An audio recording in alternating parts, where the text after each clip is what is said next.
어버이 주일 하나님께서 우리에게 허락하신 말씀을 함께 봉독하겠습니다.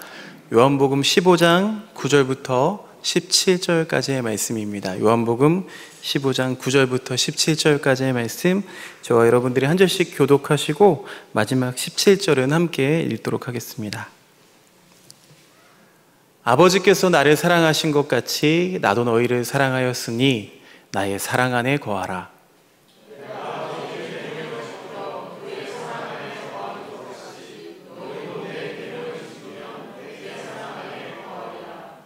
내가 이것을 너희에게 이름은 내 기쁨이 너희 안에 있어 너희 기쁨을 충만하게 하려 함이라.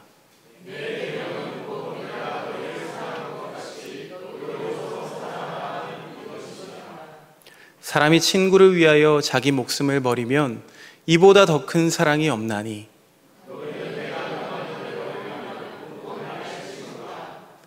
이제부터는 너희를 종이라 하지 아니하리니 종은 주인이 하는 것을 알지 못함이라. 너희를 친구라 하였노니 내가 내 아버지께 들은 것을 다 너희에게 알게 하였음이라.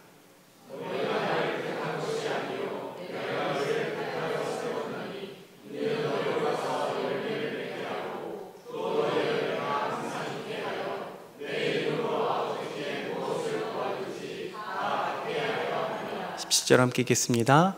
내가 이것을 너희에게 명함은 너희로 서로 사랑하게 하려 함이라. 아멘. 좋으신 주님의 은총과 평강이 여러분 가운데 함께 하기를 빕니다. 5월입니다. 가정의 달 둘째 주일입니다. 부활절의 7째 주일이기도 하고 어버이 주일입니다. 지난 주중 수요일에는 어버이날이 있었죠? 어떻게 보내셨습니까? 어떤 분은 어머니, 아버지랑 함께 시간을 보내고 싶어도 그렇게 하지 못하신 분들도 이 중에는 계신 줄로 압니다. 살아계실 때 좋은 추억 많이 쌓을 걸. 그때는 왜 그렇게 먹고 살기 힘들다고 찾아뵙지 못했을까? 회한과 또 그리움에 눈물 흘리신 분들도 계시겠죠. 인간은 어째서 뒤늦게야 깨닫는 존재일까요? 그렇게 생각해 보면 이 영성이라는 게 별스러운 게 아닐 수도 있겠다 생각해 봅니다. 뒤늦게 알게 될 그 인생의 진리를 지금 이 순간에 깨우치는 것, 또 깨우쳐 알면 바로 실천하는 것, 핑계대지 않고 변명하지 말고 깨달아 아는 바를 곧장 실행에 옮기는 것, 그것이 바로 영성이겠습니다. 인간은 포유류과에 속하는 동물입니다. 다른 포유류 동물들을 보면 태어나자마자 걷기도 하고 심지어는 뛰기도 하던데 인간은 그렇지가 못하죠. 걷고 뛸 때까지는 반드시 누군가의 돌봄이 필요합니다. 그런데 이 돌본다는 건 단순히 음식을 제공하는 것만은 아니죠. 아이의 뇌는 피부에 있다라는 말을 들어보셨습니까? 아이의 뇌는 피부에 있다. 그래서 자꾸 안아주고 또 어루만져줘야 한답니다. 그래야 뇌가 활성화된다는 거죠. 심리적으로 안정되고 정신적으로 성숙해질 수 있다고 합니다. 몸을 부대끼면서 이 아이의 속사람이 성장합니다. 몇 해 전에 방영된 눈이 부시게라는 드라마가 있습니다. 김혜자 배우가 바로 이 드라마로 백상예술대상 TV 부분 대상을 수상하셨습니다. 그러면서 그 수상 소감을 아주 멋지게 남겨서 화제가 되기도 했습니다. 이렇게 수상 소감을 말씀하셨어요. 내 삶은 때로 행복했고 때로 불행했습니다. 삶이 한낱 꿈에 불과하다지만 그래도 살아서 좋았습니다. 오늘을 살아가세요. 눈이 부시게. 드라마 대사 중 한 대사로 수상소감을 가름하셨습니다. 그 수상소감을 듣는데 저도 같이 눈물을 훔쳤던 기억이 납니다. 드라마에서 김혜자 배우는 알츠하이머에 걸린 어르신으로 등장합니다. 근데 이 그녀에게는 어려서 사고로 다리를 절게 된 아들이 있었습니다. 어머니는 아들이 제대로 걷지 못해서 넘어지더라도 잘 도와주지를 않습니다. 혼자 힘으로 일어나게 하죠. 운동의 날은 다리가 아픈 이 아이에게는 정말 피하고 싶은 날이었습니다. 학교에 가고 싶어 하지 않았지만 방에 틀어박혀 있는 아들에게 평생 그렇게 방에 틀어박혀 살 거냐며 윽박을 지르기도 합니다. 그렇게 보면 매정하다 싶을 만큼 아주 독하게 이 자녀를 키운 어머니입니다. 그 아들이 자라서 어느새 중년이 됩니다. 어머니는 이제 나이가 들어 알츠하이머 때문에 요양원에 들어가셨습니다. 종종 자기 아들과 며느리 얼굴도 알아보지 못하지만 이 어머니가 꼭 잊지 않고 하는 일이 하나 있었는데요. 그게 무엇이냐면 바로 눈 오는 날 길에 소복이 쌓인 눈을 쓸어내는 일이었습니다. 겉으로는 자기 아들을 아주 모질게 키웠지만 속내는 그렇지 않았던 거죠. 몸이 성치 않은 아들이 혹시나 눈길에 미끄러지지 않을까 노심초사하며 눈만 내리면 빗자루를 들고 나가서 아이가 다니는 눈길을 쓸었습니다. 중년이 된 아이는 이 알츠하이머에 걸린 어머니가 요양원에서 사라져 찾아 헤매던 중에 눈을 쓸고 있는 어머니를 그제서야 발견하고는 왈칵 울음을 터뜨립니다. 무너집니다. 그러면서 이렇게 말하죠. 엄마였어. 평생 내 앞에 눈을 쓸어준 게 우리 엄마였어. 로마서 13장 8절에는 이런 말씀이 있습니다. 서로 사랑하는 것 외에는 아무에게도 빚을 지지 마십시오. 여러분, 우리는 누군가에게 사랑을 빚진 존재들입니다. 그래서 그 사랑의 부채의식이 우리를 조금 더 사람답게 하나님의 형상에 걸맞은 존재로 살아갈 수 있도록 도와줍니다. 자, 오늘 우리에게 주신 말씀은 요한복음 15장 중반부에 있는 말씀인데요. 이 말씀을 읽어보니까 사랑하라 라는 메시지들이 얼마나 많은지 모르겠어요. 사랑하라 라는 메시지로 가득한 본문입니다. 오늘 말씀을 통해서 주님의 부활을 믿는 그리스도인들의 삶은 어떤 모습이어야 하는지 함께 환기해 봅니다. 오늘 15장 9절과 10절 말씀 우리 세번역 성경으로 함께 읽어보겠습니다. 시작. 아버지께서 나를 사랑하신 것과 같이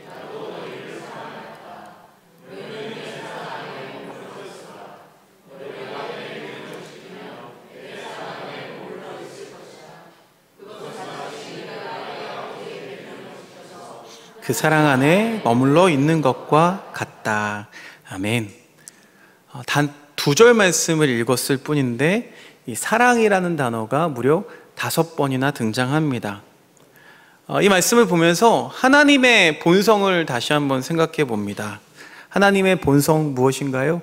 요한일서 4장 16절 말씀입니다. 다시 한번 세번역 성경으로 읽어보겠습니다. 시작. 우리는 하나님이 우리에게 베푸시는 사랑을 알았고 또 믿었습니다. 하나님은 사랑이십니다. 사랑 안에 있는 사람은 하나님 안에 있고 하나님도 그 사람 안에 계십니다. 아멘. 하나님은 사랑이십니다. 우리 옆 사람에게 이렇게 고백해 볼까요? 시작. 하나님은 사랑이십니다. 아멘. 여러분, 이런 하나님의 본성을 믿으십니까? 우리가 믿는 하나님은 사랑의 하나님이십니다. 우리가 다 하나님의 형상대로 지음을 받았기 때문에 우리는 이 사랑이신 하나님을 닮아가야 합니다. 여러분, 우리가 무슨 일을 하는지도 아주 중요하지만 그러나 그 일을 하는데 얼마나 많은 사랑을 쏟아내느냐, 이것이 더 중요합니다. 사랑으로 충만한 삶, 우리 그리스도인들이 추구해야 할 바로 그런 삶입니다. 그럼 어떻게 해야 우리가 이 사랑의 사도로서 살아갈 수가 있을까요? 나의 사랑 안에 거하라. 나의 사랑 안에 거하라. 나의 사랑 안에 거하라. 우리가 오늘 읽은 요한복음 말씀에 이런 명령이 3번이나 반복됩니다. 예수님께서는 자신이 그 하나님의 사랑 안에 있는 것 같이 제자들도 자신의 사랑 안에 있도록 청하십니다. 고기도 먹어본 사람들이 더 고기 맛을 안다는 말이 있죠. 그런 원리대로라면 사랑도 받아본 사람이 사랑을 더 잘하겠죠. 근데요, 여러분, 인간은 참 불가사의한 존재입니다. 부모님의 사랑을 넉넉히 받고 자란 것 같은데도 사랑엔 젬병인 경우가 참 많이 있습니다. 또 서로 없이는 죽고 못 산다며 뜨겁게 막 불타오르던 사랑이 금방 싸늘하게 식어버리기도 하지요. 인간은 이 사랑이라는 단어를 잘 모르는 것 같습니다.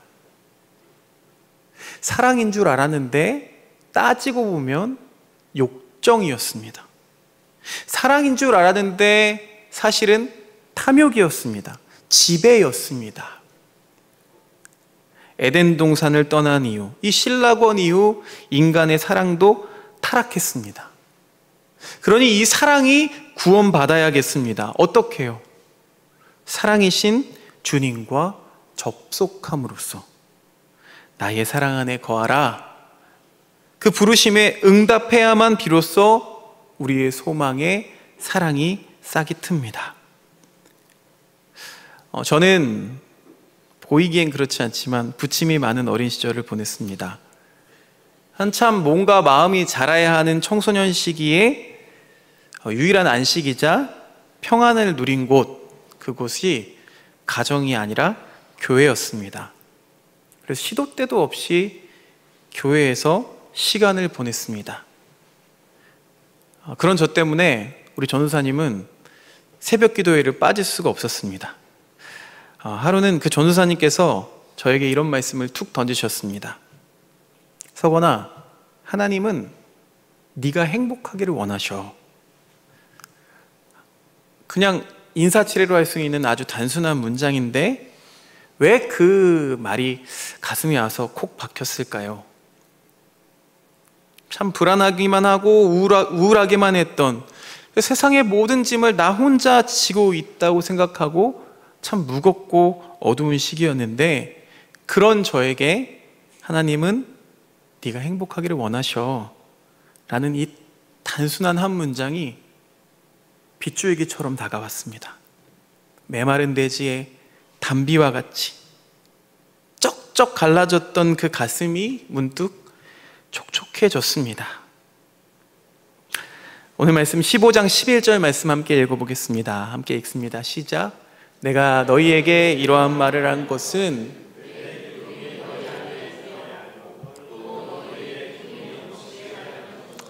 아멘입니다. 너희의 기쁨이 넘치게 하려는 것이다. 오늘 우리 주님도 우리에게 그렇게 말씀하십니다. 주님께서 우리에게 바라시는 바가 이 한 구절에 잘 담겨 있죠. 주님께서는 우리 인생의 기쁨이 충만하기를 바라십니다. 그러니까 우리가 기뻐야 주님도 기쁘시다는 말이죠. 자녀가 행복한 모습을 바라볼 때 우리가 행복한 것처럼 주님은 오늘 우리의 기쁨이 넘치시기를 바라십니다. 그렇다면 여러분, 우리의 기쁨과 행복은 과연 어디에서 올까요? 좀 오래됐지만 5가지 사랑의 언어라는 책이 있습니다. 미국의 저명한 기독교 상담가이자 부부생활 세미나 인도자 게리 채프먼이라는 사람이 저술한 책인데요, 그가 제안하는 5가지 사랑의 언어란, 첫 번째, 인정하는 말, 두 번째, 함께하는 시간, 세 번째, 선물, 네 번째, 봉사, 5번째, 육체적 접촉이라고 정리합니다. 우리가 언어라고 하면 말 정도로 생각하는데요, 말이나 행동, 심지어 시간까지를 언어라고 주장하는데요. 이 주장에 저는 동의합니다.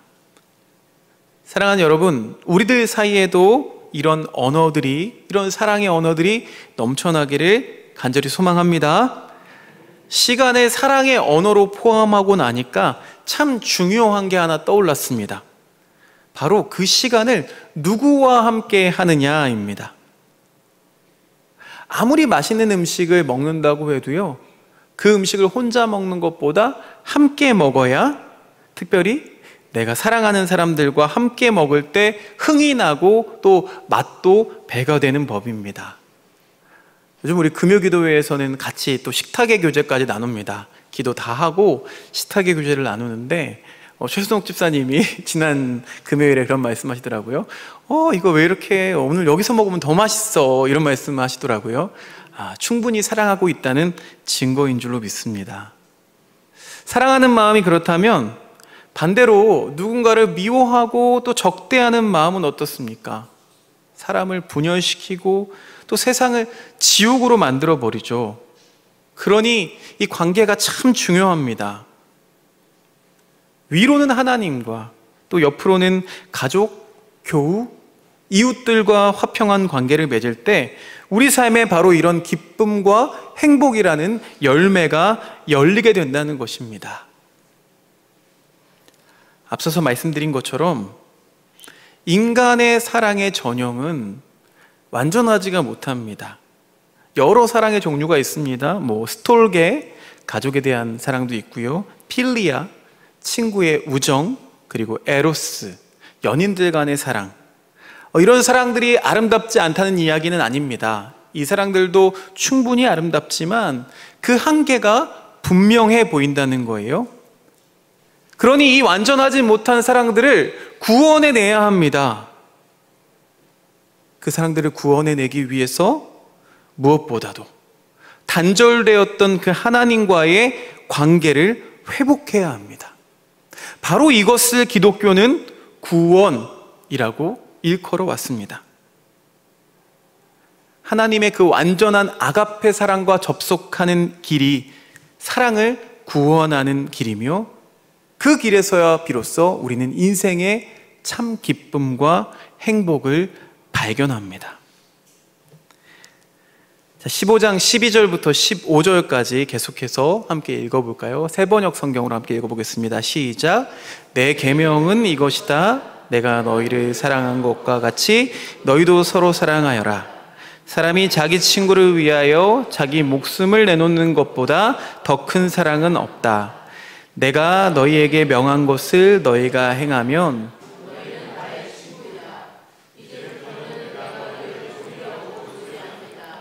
종은 그의 주인이 무엇을 하는지를 알지 못한다.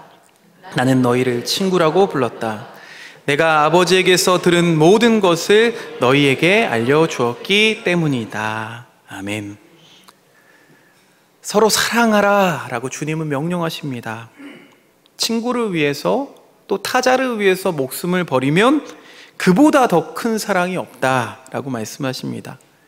그 사랑을 주님께서는 노래하십니다. 그뿐만이 아닙니다. 실제로 주님께서는 그 사랑을 몸소 모범을 보여주셨습니다. 우리가 머물고 있는 이 부활의 절기에 오늘 우리에게 주는 메시지는 무엇입니까? 주님의 사랑이 결코 헛되지 않다는 그 진실입니다. 주님의 희생이 결코 허망하지 않다는 진실입니다. 바리새인들과 대제사장들과 종교 지도자들이 증오와 폭력을 일삼았지만 그 증오와 폭력을 주님께서는 사랑으로 얼싸안아 주셨습니다. 어둠이 빛을, 증오가 사랑을 이길 수 없다는 것을 증명해낸 사건이 바로 우리가 머물고 있는 부활 사건입니다. 그리스도인이 주님의 부활을 믿는다면 너희 원수를 사랑하며 너희를 박해하는 자를 위하여 기도하라 라고 말씀하신 그 주님의 급진적인 가르침을 허투루 들어서는 안 됩니다. 오늘 말씀에 친구라는 표현이 있는데요, 친구라는 말을 주목해 봅니다. 책을 한 권 소개합니다. 그림책인데요, 평화란 어떤 걸까? 라는 그림책의 내용을 함께 나눕니다. 오늘 주보 4면에도 짧게 기록되어 있습니다. 평화란 어떤 걸까? 라고 물으면 여러 가지 해답을 제시하는 그런 그림책입니다. 이 책 말미에 이런 구절이 있습니다. 평화란 내가 태어나길 잘했다고 하는 것, 내가 태어나길 정말 잘했다고 하는 것, 그리고 너와 내가 친구가 될 수 있는 것. 이게 무슨 말인가요? 나의 존재를 긍정하고 또 너의 존재를 긍정하고 그와 친구가 된다는 게 바로 평화라고 말합니다. 참 아름다운 문장이죠. 주님께서는 먼저 우리를 있는 모습 그대로 사랑해 주셨습니다. 그리고 주님은 우리가 더 이상 노예가 아닌 당신의 친구 되기를 원하십니다.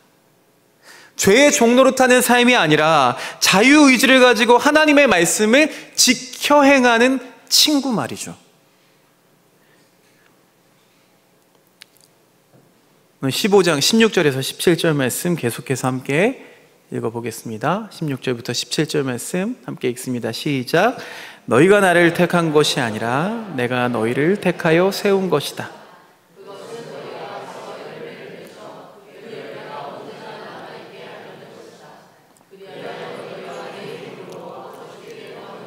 무엇이든지 다 받게 하려는 것이다. 내가 너희에게 명하는 것은 이것이다. 너희는 서로 사랑하여라. 아멘.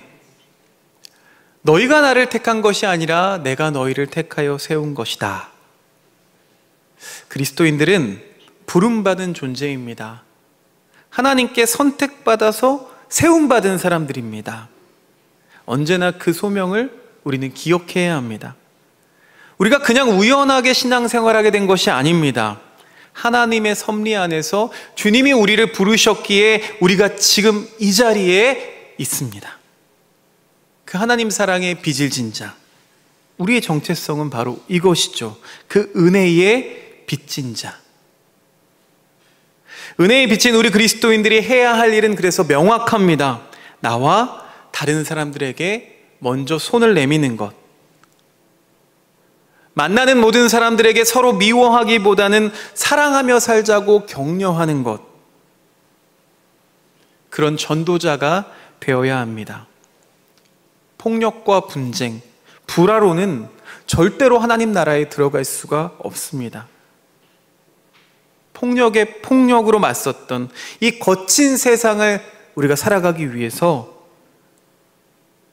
그동안 짊어져야 했던 그 모든 무장들을 다 해체해야만 주님의 친구가 될 수 있습니다. 어떤 구도자가 테레사 수녀님, 마더 테레사를 찾아와서 좀 더 바람직한 삶을 살고 싶은데 어떻게 해야 하나요? 현실적인 조언을 구했습니다. 테레사의 응답이 무엇이었을까요? 이렇게 대답했다고 합니다. 서로를 향해 미소 지으십시오. 여러분의 아내를 향해, 남편을 향해, 자녀를 향해 미소 지으십시오. 상대방이 누구인지는 중요하지 않습니다. 그렇게 하면 한층 커진 서로에 대한 사랑 안에서 여러분이 성장하는데 도움이 될 겁니다. 이 말을 들으면 도덕책 같고 참 현실적이지 않은 조언으로 들릴 수도 있겠지만, 사실 이 사람들의 마음에 봄바람을 일으키는 건 참 사소한 것들입니다. 저를 일으켜 세웠던 말이 사소한 격려였던 것처럼, 밝은 표정을 한 사람들을 볼 때 저 사람은 왜 저렇게 실실거려? 라고 비아냥된다면 오히려 그렇게 말하는 사람이 병들었다는 증거일 뿐이죠. 타인의 미소와 마주하면 기분이 한결 좋아집니다. 다른 한편으로는 우리 영혼은 미소 짓는 만큼 성장합니다. 미소를 보내는 저와 여러분 되시기 바랍니다. 하늘의 은혜를 기억했으면 좋겠습니다. 육체의 어버이에게 실망했을 수도 있습니다. 그러나 그 어버이를 통해서 우리는 몸을 받아 세상에 나왔습니다. 내가 얻은 생이 아니라 나에게 주어진 삶인 거죠. 모든 생은 부모를 통해 하나님으로부터 주어진 선물입니다. 여러분, 이 선물을 기쁘게 사용합시다. 주님의 그 아가페 사랑에 접속해서 그 사랑이 나를 통해서 세상에 흘러가도록 합시다. 그러나 인간의 현실은 다 부족하고 찌질하고 모자라고 어설프죠. 제가 그렇습니다. 그러니 우리는 사랑받으며 자라지 못했다고 사랑하지 못하는 것이 아니라 설령 사랑받으며 자라지 못했더라도 사랑하는 법을 익히고 더 좋은 사랑을 해나가야 한다. 바로 여기에 기쁨의 비결이 숨어 있습니다. 기쁨이란 하나님의 온전하심에 참여하는 일입니다. 세상 즐거움이 절대로 그 기쁨을 대체할 수가 없습니다. 세상의 즐거움은 잠깐 반짝일 뿐입니다. 가짜 기쁨입니다. 마치 도금된 금처럼 반짝여 보이지만 깨물어 보면 진짜 순금은 아닙니다. 때로는 실수할 수도 있습니다. 연약한 인간의 본성이 그렇습니다. 하지만 주님 사랑 안에 거하는 한 우리에게 결코 실패는 없을 것입니다. 실수를 밑바탕으로 진정한 사랑의 고수로 성장하면 그만인 법입니다. 저와 여러분들의 이 사랑의 여정에 주님께서 함께해 주실 것입니다. 함께 기도드리겠습니다. 주님, 참 감사합니다. 오늘도 주님의 크신 사랑에 우리의 사랑을 기대어 봅니다. 작고 연약한 사랑의 모습이지만, 찌질한 사랑의 모습이지만, 그러나 주님께 기댈 때, 주님 안에 있을 때 그 사랑은 증폭되고 폭발하여 놀라운 사랑의 능력을 나타내는 줄로 믿사오니, 하나님, 주님 안에 거하는 우리가 될 수 있도록 인도하여 주시옵소서. 주님, 우리 가정이 주님 안에 거하는 가정이 되기를 원합니다. 서로의 따뜻한 말 한마디, 격려 한마디로 다시 한번 살려낼 수 있는 우리 가정이 될 수 있도록 인도해 주시고, 우리 공동체 또한 아버지 주님의 사랑으로 함께 하나 될 수 있도록 이끌어 주시고 묶어 주시옵기를 간절히 바라옵고 원하오며, 사랑의 주인 되신 주님께 감사드리며 기도드리옵나이다. 아멘.